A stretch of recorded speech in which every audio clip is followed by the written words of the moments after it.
आदाब नाजरीन, भारत एक्सप्रेस में आपका खैर मकदम है। मैं हूं निसार अहमद खान। असम्बली इंतखाबात के नताइज सामने आने के बाद जहां बीजेपी में खुशी का माहौल है, वहीं दूसरी तरफ सीएम फेस यानी वजीर आला ओहदे का उम्मीदवार तय न कर पाना भी परेशानी का सबब बन गया है। राजस्थान में सियासी माहौल काफ़ी गर्म हो चुका है, क्योंकि वहां पर वसुंधरा राजे अपनी ताकत दिखा रही हैं और दूसरी तरफ मरकज के लीडरान की पसंद दूसरे जो लीडर हैं वो बताए जा रहे हैं। ऐसे में अभी तक वजीर आला ओहदे का फैसला नहीं हो सका है, वजीर आला का नाम का ऐलान नहीं किया जा सका है। इसी मौजू पर तफसीली बातचीत के लिए भारत एक्सप्रेस उर्दू के एडिटर डॉक्टर खालिद रजा खान मौजूद हैं। वो तफसील से बातचीत करेंगे। डॉक्टर साहब, वसुंधरा राजे ने एक तरफ पार्टी को अपनी ताकत दिखा दी है, दूसरी तरफ जो हाई कमान है, आला कमान है, वो पसंद नहीं करता है। आप किसे वजीर आला देखेंगे? देखिए, वसुंधरा राजे का की ट्यूनिंग जो वज़ीर आज़म या जो अभी मौजूदा सेंट्रल लीडरशिप है, जो आला कमान है बीजेपी की, उससे उनकी बहुत अच्छी ट्यूनिंग, बहुत अच्छी केमिस्ट्री पहले से नहीं रही है। और उनको जो सेंट्रल लीडरशिप है वो उनको लीडर हैं, वो भी सब बीजेपी में, लेकिन एक ऐसा लगता है कि वो ज़्यादा पसंद नहीं करता वो जो आला कमान। तो ये इलेक्शन में लगातार पिछले एक साल से मुसलसल कोशिश में लगी हुई थी वसुंधरा राजे कि वो 2 बार की सीएम रही हैं वो राजस्थान की, तो उनके चेहरे पर यह इलेक्शन लड़ा जाए, इस बार भी उनके चेहरे को आगे रख कर लड़ा जाए। लेकिन उसके बावजूद सेंट्रल लीडरशिप झुकी नहीं, वो मुसलसल दबाव कई तरीके से बनाने की कोशिश की। उन्होंने कई बार दौरा किया, कई बार ऐसा हुआ कि बीजेपी की मीटिंग बुलाई गई बीजेपी प्रेसिडेंट की मौजूदगी में, तो कई बार उन्होंने अपनी मीटिंग में बरहमी जाहिर की, कई बार नाराज़ होकर वो मीटिंग के दरमियान से चली गई। एक बार ऐसा भी वाक़या हुआ। लेकिन उसके बावजूद हुआ ये कि उनका चेहरा उनको सीएम फेस, चीफ मिनिस्टर का फेस नहीं बनाया। और वो जब वज़ीर आज़म मोदी भी जब भी गए और सेंट्रल लीडरशिप तमाम लोगों ने कहा कि इस बार तमाम जो रियासतें हैं जिनमें असेंबली इलेक्शन हो रहे थे, उसमें यही कहा गया कि इस बार का चेहरा कमल है। तो उस कमल के चेहरे पर, कमल के निशान पर इलेक्शन लड़ा। अब चूंकि जीत बीजेपी की जबरदस्त 115 सीट का आना, जहां कांटे की टक्कर की बात की जा रही थी कि कांग्रेस और बीजेपी में कांटे की टक्कर है, कई एनालिस्ट का कहना था कि कांग्रेस का पलड़ा ज्यादा भारी है, उनकी हुकूमत रिपीट हो सकती है। कांग्रेस राजस्थान में ऐसा होता है कि एक बार बीजेपी एक बार कांग्रेस, ऐसा होता है इस वजह से। लेकिन इस बार ये टूटेगा, कांग्रेस दोबारा सरकार में आएगी। लेकिन वो हुआ यही कि वो जो ट्रेडिशन चला रहा था एक बार कांग्रेस एक बार बीजेपी के, तो कांग्रेस के बाद बीजेपी ने उनसे वो हथिया लिया है हुकूमत। तो 115 सीट के आने के बाद और इस बार और भी कई मामलात ऐसे हुए कि कई सेंट्रल यानी यूनियन मिनिस्टर्स जो थे, जो मरकज में वजीर थे, कई लोग, उनको असेंबली इलेक्शंस बीजेपी ने लड़वाया, जैसे राज्यवर्धन सिंह राठौड़, गजेंद्र सिंह शेखावत जी, और भी कई लीडर हैं। मतलब वहाँ नरेंद्र सिंह तोमर मध्य प्रदेश में। हाँ। तो लेकिन मैं राजस्थान में अगर क्योंकि बात करूं तो वहाँ राज्यवर्धन सिंह राठौर वो भी जीत गए, गजेंद्र सिंह शेखावत भी जीत गए। फिर उन्होंने शायद हो सकता है कि सेंट्रल लीडरशिप के जहन में हो कि रॉयल फैमिली से किसी को लाया जाए, तो चूंकि रॉयल फैमिली से बिलोंग करती हैं ये वसुंधरा राजे सिंधिया, तो हो सकता है उनको काउंटर करने के लिए कि एक रॉयल फैमिली से एक ऐसे चेहरों को लाया जाए जो खातून भी हो, जो औरत भी हो, और एक रॉयल फैमिली का से ताल्लुक़ भी रखती हो। तो उन्होंने राजकुमारी जो हैं वो दिया कुमारी, उनको लाया, वो भी जीत गई। तो वसुंधरा राजे सिंधिया भी जीत गई हैं। और ऊपर से जो एक बाबा बालक नाथ, वो अभी अलवर से एमपी हैं, उनको वहाँ से अलवर के इलाके में ही, वहीं करीब में ही असेंबली कंस्टिट्यूंसी है तिजारा, वहाँ से लड़ाया गया। तो कुल मिलाकर तमाम जो कयासाराइयाँ हैं और जो परम्यूटेशन कॉम्बिनेशन से इन लीडरान के दरमियान बैठ रहा है। और इसी दरमियान में एक नया नाम भी आ गया वज़ीर आला के लिए कि राजस्थान के सीएम हो सकते हैं अश्वनी वैष्णव। आज सबसे तेजी से उन्हीं का नाम सबसे ऊपर चल रहा है। तो अश्वनी वैष्णव खुद अभी वजीर रेलवे के वजीर हैं और वो टेलीकम्युनिकेशंस के वजीर हैं। तो ये तमाम जो मरकजी वजीर हैं उसके बावजूद, हालांकि वो राज्यसभा लोकसभा से नहीं है, वो IAS ऑफिसर रहे, वो ब्यूरोक्रेट रहे हैं, टेक्नोक्रेट्स रहे हैं, तो लेकिन जोधपुर से ताल्लुक है उनका। तो राजस्थान, तो उनका नाम अचानक वो पहले वो ये करने लगा, फ्लोट हुआ और वो मीडिया में ऊपर गश्त करने लगा। तो राजस्थान में कई सारे नाम, जो नाम मैंने आपको गिनवाए, तो इतने नामों के दरमियान जबरदस्त एक अंदरूनी रस्साकशी भी चल रही है। सेंट्रल लीडरशिप को इसमें ये बैलेंस भी बैठाना है कि किसका फेस, किसको चीफ मिनिस्टर बनाने से 2024 में ज्यादा फायदा होगा बीजेपी को। ये सबसे बड़ी बात है अभी राजस्थान किसी भी रियासत के वज़ीर-ए-आला बनाने में, इस बात का खास ख्याल रखा जाएगा जी। तो हालांकि इस दरमियान फिर कई वाकयात हुए, जैसा बताया कि अपने के वसुंधरा राजे सिंधिया के साथ काफ़ी तादाद में, शुरू में 1-2 दिन के अंदर 30 से 32 MLA जो हैं उनसे मिलने पहुंच गए। अब वो मिलने पहुंचे कि उनको बुलाया गया ये कौन जानता है, लेकिन वो वसुंधरा राजे सिंधिया की रहायशगाह पर मुसलसल राजस्थान रायपुर में लोग पहुंच रहे थे और बाद में ये तादाद बढ़ते बढ़ते 50, 52, 55 50 तक पहुंच गई। अभी उसमें और भी पेशरफ्त हुई है। अभी जब हम बात कर रहे हैं तो उससे पहले वसुंधरा राजे एक तरफ JP नड्डा से मिल रही हैं, जो बीजेपी के सदर हैं, वो दिल्ली पहुंच गईं और उन्होंने मुलाकात का वक्त मांगा, उनको मुलाकात का वक्त भी मिल गया। लेकिन उससे पहले अभी एक उन्होंने ट्वीट किया जिसमें उन्होंने वजीर आजम नरेंद्र मोदी की तारीफ की है।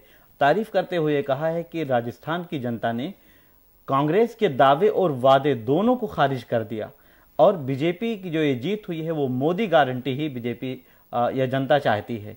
तो एक तरह से बीजेपी को पैगाम 3 दिन के बाद, 4 दिन के बाद 3 दिसंबर को रिजल्ट आ गया। आज जब हम बात कर रहे हैं 7 दिसंबर है, वो JP नड्डा से आज मुलाकात कर रही हैं, अपनी बात रख रही हैं। जब वो दिल्ली पहुंची तब उन्होंने कहा कि हम अपने बहू से मिलने आए हैं, बाद में फिर ये चीज़ें सामने आ गई। तो ये पूरा जो माहौल है और ये जो पूरा एक ये चल रहा है, ट्रेंड चल रहा है, इसको आप कैसे देखेंगे? क्योंकि वसुंधरा राजे एक तरह से बैकफुट पर हैं अभी। देखिए, वसुंधरा राजे को वो खुद नहीं आई हैं। वसुंधरा राजे के साथ लगातार जब इतने MLA उनसे मिलने जा रहे थे तो बाकायदा बीजेपी प्रेसिडेंट नड्डा साहब के यहाँ से पूछा गया उनसे कि आपसे ये MLA मिलने क्यों जा रहे हैं, क्या वजह है।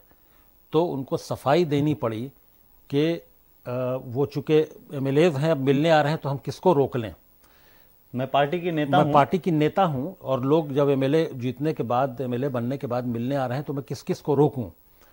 तो ये इस वजह से उनको बुलाया गया जी। ये सफाई के लिए भी उनको बुलाया गया है और एक चूंकि वज़ीर-ए-आला का फैसला भी होना है, उसमें भी ये कारामद होगा उनका फीडबैक। लेकिन एक सबसे बड़ी बीजेपी के लिए राजस्थान में परेशानी ये थी, जो सेंट्रल लीडरशिप है उसके लिए, कि वसुंधरा राजे मुसलसल 50 MLA उनके घर पर आना जाना, जो इस तरह का बज़ क्रिएट हो गया था, ये एक अच्छा इशारा नहीं मान रही है सेंट्रल लीडरशिप। और ऊपर से खबर ये आई, एक MLA उन्होंने इल्जाम लगाया, ललित मीना ने, कि जो दुष्यंत सिंह हैं उनके बेटे, वसुंधरा राजे सिंधिया के बेटे, वो MP भी हैं, तो उन पर ये इल्जाम लगाया बीजेपी के MLA नहीं, कि वो उन्होंने अपने रिजोर्ट, जो उनके बहुत सारे रिजोर्ट्स हैं, अपने बहुत सारे महलों को होटल में और रिजोर्ट्स में तब्दील किया है, तो उसमें से अपने एक रिजोर्ट में उन्होंने काफ़ी MLAs को रखा हुआ है। तो ये एक और निगेटिव बात पहुंच गई कि क्या MLAs को फिर से खरीद फरोख्त या अपने पाले में खींचने की बात हो रही है। क्या पहले ये दूसरी पार्टियों में नजर आता था कि कई रियासतों में कांग्रेस और बीजेपी एक दूसरे को ये करते थे कि अपने अपने MLAs को कार में भरकर, बसों में भरकर या हवाई जहाज के जरिए किसी रिजोर्ट में किसी कहीं ले जाकर उनको महफूज रखते थे कि ये किसी से राब्ते में न रहें। उनका फ़ोन वोन सब अलग कर दिया जाता था उनसे, कि वो बस सीधा फ्लोर ऑफ द हाउस में जाएं और वोट करें ताकि हॉर्स ट्रेडिंग ना हो सके। तो क्या बीजेपी के अंदर हॉर्स ट्रेडिंग का डर हो गया है? ये खौफ सता रहा है कि हॉर्स ट्रेडिंग तो पहले दूसरी मुख्तलिफ पार्टियों के दरमियान होती थी सरकार बनाने के लिए, तो क्या ये हॉर्स ट्रेडिंग का ट्रेंड शुरू हो गया है पार्टी के अंदर ही? तो ये इस बात को लेकर बीजेपी की सेंट्रल लीडरशिप परेशान है। तो अब मामला यह है कि क्या वसुंधरा राजे जो सियासत, चूंकि ये सियासत है, हर इंसान, ये तमाम लोग सियासत कर रहे हैं, क्या उनकी जो सियासी हिकमत अमली है, जो सियासी स्ट्रेटजी के तहत वो तमाम एमएलए से मिल रही हैं, या उनके बेटे दुष्यंत सिंह ने अपने होटल, अपने रिजोर्ट में काफ़ी कई एमएलओज को रखा हुआ है ताकि वो उनके खेमे में, उनके पाले में रहें, तो क्या इसके ज़रिए वसुंधरा राजे दबाव बना रही हैं सेंट्रल लीडरशिप पर किसी तरह का कि अब आप सीएम हमें बनाइए? तो अब सेंट्रल लीडरशिप को डिसाइड करना है अपनी 2024 के लोकसभा इलेक्शन को देखते हुए कि वो कौन सा फेस जो है, कौन किसको सीएम बनाया जाए तो ज़्यादा बेनिफिट होगा। हालांकि अगर रॉयल फैमिली की बात, तो कई इक्वेशंस है इसमें। अगर मध्य प्रदेश में बात चल रही है तो मध्य प्रदेश से भी जोड़कर देखा जाना चाहिए कि मध्य प्रदेश में कई लीडरान हैं जो सीएम की रेस में हैं। तो उसमें एक लीडर का नाम, एक वो ज्योतिरादित्य सिंधिया है, तो ज्योतिरादित्य सिंधिया का भी वहां ऊपर में ट्रेंड कर रहे हैं कि हो सकता है उनको बना दिया जाए, और एक फ्रंट रनर में वो भी हैं। लेकिन अगर ऐसा लगता है, एक एनालिस्ट के तौर पर हम लोगों को लगता है कि अगर ज्योतिरादित्य सिंधिया को ये सीएम बना दिया गया मध्य प्रदेश में, तो राजस्थान में वसुंधरा राजे सिंधिया को शायद न बनाया जाए, क्योंकि ज्योतिरादित्य सिंधिया अपने भतीजे हैं वसुंधरा राजे के, एक ही रॉयल फैमिली है।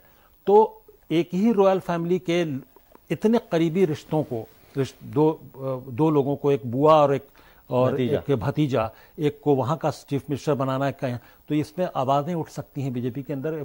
लोग दूसरे तरह से सोचेंगे। तो ये मध्य प्रदेश से भी जुड़ा हुआ है। अगर ज्योतिरादित्य सिंधिया को यहाँ बनाना है तो वसुंधरा राजे कतई नहीं बनेंगी वहां, ये मेरी एनालिसिस है।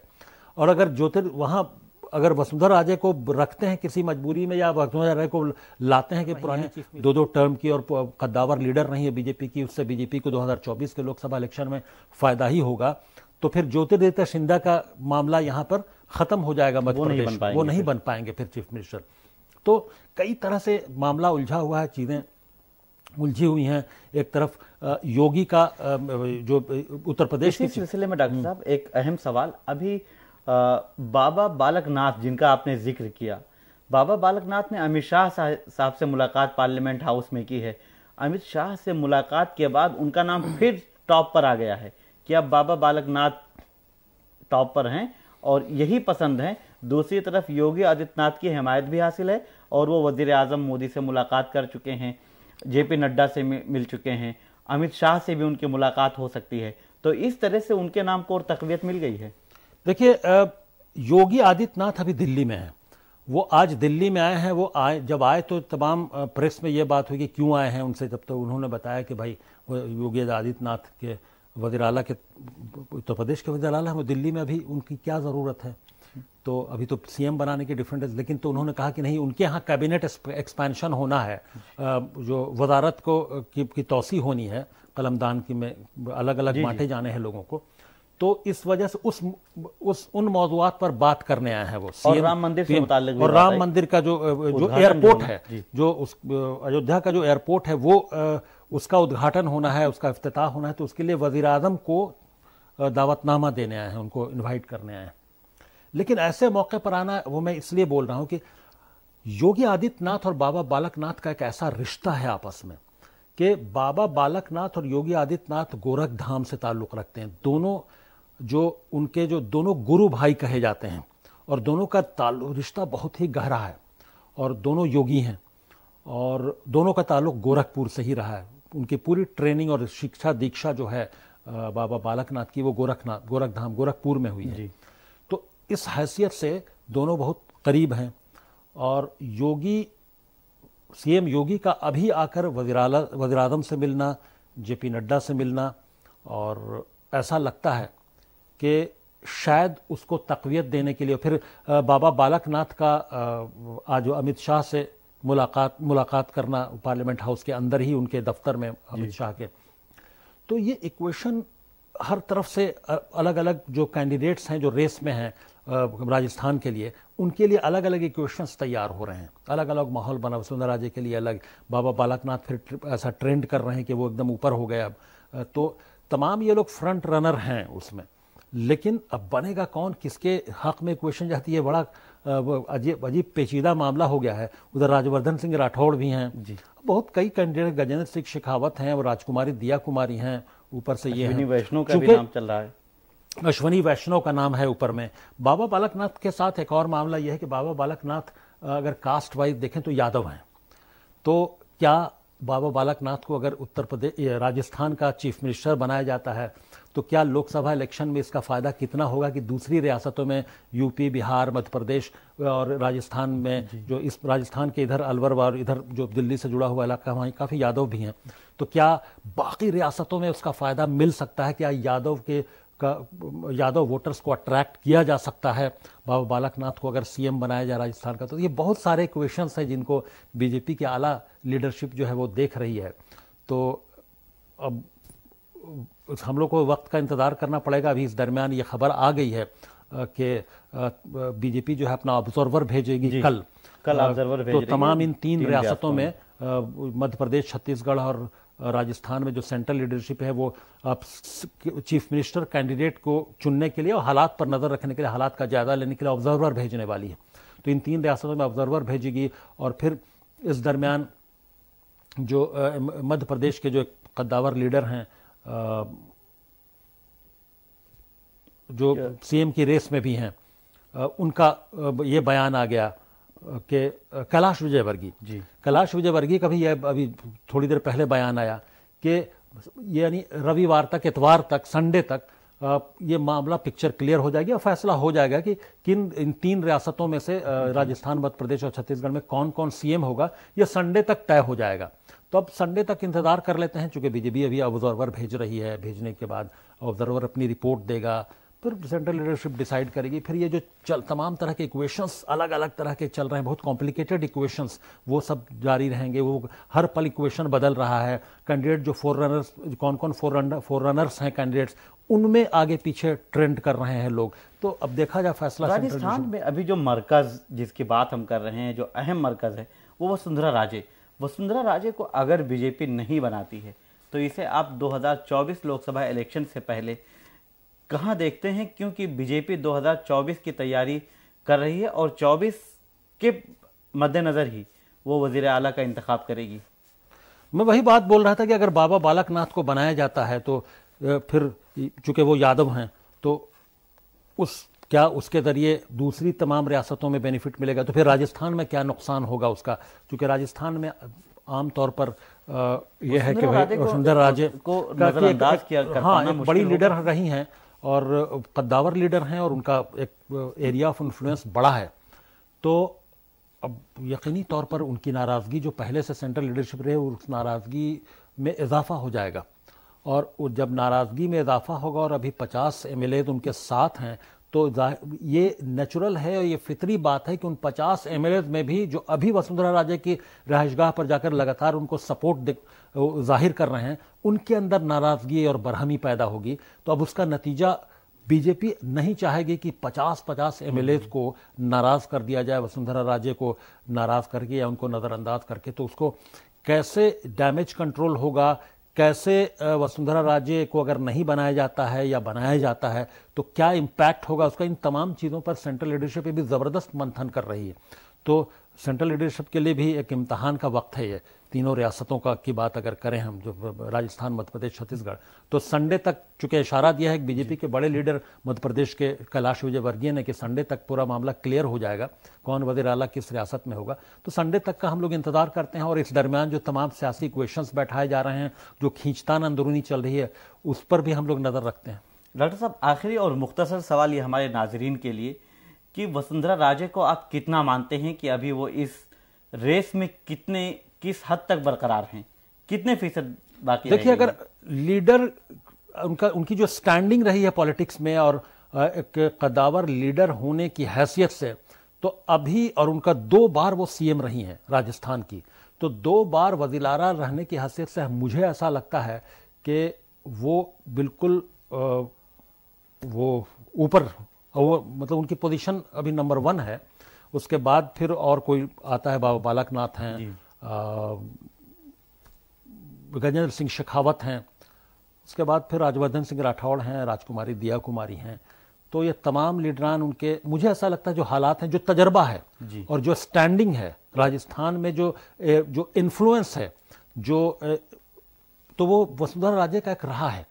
2 बार चीफ मिनिस्टर रहने की हैसियत से राजस्थान में उनकी से है, तो लोगों में पकड़ है और यही पकड़ ये जाहिर होता है कि 50 एमएलए का ऐसे में साथ आना और 50 एमएलए ये समझ करके, ये सब कुछ सोच करके कि जब वो जा रहे हैं वसुंधरा राजे के साथ उनकी रहायशगाह पर मुसलसल मिलने, तो सेंट्रल लीडरशिप को ये मैसेज जा रहा है, तो उनकी नाराजगी हो सकती है। तो ये नहीं, वो ये रिस्क लेके भी सेंट्रल लीडरशिप नाराज हो तो हो, हम वसुंधरा राजे से मिलेंगे तो 50 एमएलए के इस जज्बे को भी देखना पड़ेगा। को उस जज्बे को भी देखते हुए ये समझा जा सकता है कि वसुंधरा राजे सिंधिया की अभी जबरदस्त पकड़ है राजस्थान में, और तमाम जीते हुए एमएलए पर भी जबरदस्त पकड़ है। बहुत शुक्रिया आपका डॉक्टर साहब। बहरहाल वसुंधरा राजे को लेकर अभी बहुत कुछ कहना बाकी है, बहुत कुछ देखना बाकी है और बहुत कुछ देखने को मिल सकता है, लेकिन बीजेपी के लिए राजस्थान के वजीर आला का नाम तय करना उनके लिए दर्द सर बन गया है। लेकिन अभी हम इतनी बात तो कह सकते हैं कि वसुंधरा राजे को नज़रअंदाज नहीं किया जा सकता, और अगर वसुंधरा राजे को वजीर आला नहीं बनाया जाता है तो फिर उनकी मर्जी से, उनकी पसंद का कोई दूसरा वजीर आला हो सकता है। बहरहाल आप देखते रहें भारत एक्सप्रेस, और फिर अगला जो अपडेट होगा इससे मुताल्लिक वो हम आप तक पहुंचाते रहेंगे।